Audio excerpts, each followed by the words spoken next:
তো আজকে আমরা আসছি এই যে হচ্ছে গুচ্ছ গ্রাম। এই গুচ্ছ গ্রামের হচ্ছে এই ট্রান্সফরমার দিয়ে চলে। তো এই ট্রান্সফরমার হচ্ছে গিয়ে ট্রান্সফরমার গ্রাউন্ডিং করা নাই। ট্রান্সফরমার সুরক্ষার জন্য হলেও একটা গ্রাউন্ডিং করে দেওয়া উচিত, এই জন্য হচ্ছে এখানে আসা। তো এই গুচ্ছ গ্রাম যেন বিদ্যুৎ সেবা পায়, নির্বিচ্ছিন্ন বিদ্যুৎ সেবা পায়, সেই প্রেক্ষিতে আজকের কাজ করা, যেন ভালো ভোল্টেজ পায় এবং ট্রান্সফরমার যেন ভালো থাকে, যেন গ্রাউন্ডিং নিয়ে কোনো সমস্যা না থাকে। হ্যাঁ, তো সেই কাজ আজকে করতেছি, দেখতে থাকুন। তো এই যে আমরা উপরে তার উঠাই দিতেছি।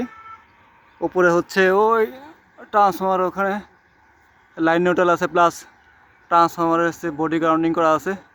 বডি গ্রাউন্ডিংয়ের সাথে যে D6 আছে, তো ওই D6-এর সাথে একত্রে কানেক্টার করে দিলেই উপরে কাজ শেষ হয়ে যাবে। এবং আমরা নিচে এই যে এখানে হচ্ছে রড গাড়ছি, এই রডের এখানে আমরা ক্লামের মাধ্যমে শক্ত করে আটকাই দেব। তো এই যে আমরা উপরে উঠতেছি খুঁটিতে।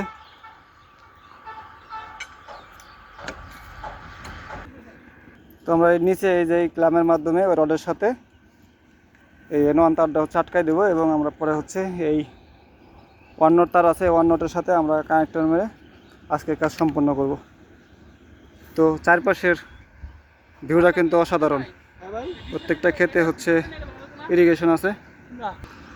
এই গ্রাউন্ডিংয়ের আর একটা কিন্তু মূল উদ্দেশ্য আছে, আর একটা হচ্ছে প্রচুর উপকার আসে, সেটা হচ্ছে এই ট্রান্সফরমার গ্রাউন্ডিং যদি সমস্যা থাকে, লাইন নিউট্রাল যদি কম থাকে, তাহলে হচ্ছে ওই বাসাবাড়িতে যে আমরা মিটার লাগাই সেখানে যে গ্রাউন্ডিং রড থাকে, সেটা যদি মেইন সুইচে সংযোগ থাকে, তাহলে কিন্তু ওই বিদ্যুতের একটা ধর্ম হচ্ছে যে যেই জায়গা দেয়া সহজে প্রবেশ করতে পারবে সেখান দিয়ে যাবে। তো এখানে হচ্ছে ওই একটা প্রেক্ষাপট তৈরি হয় যে বিল বেশি আসার।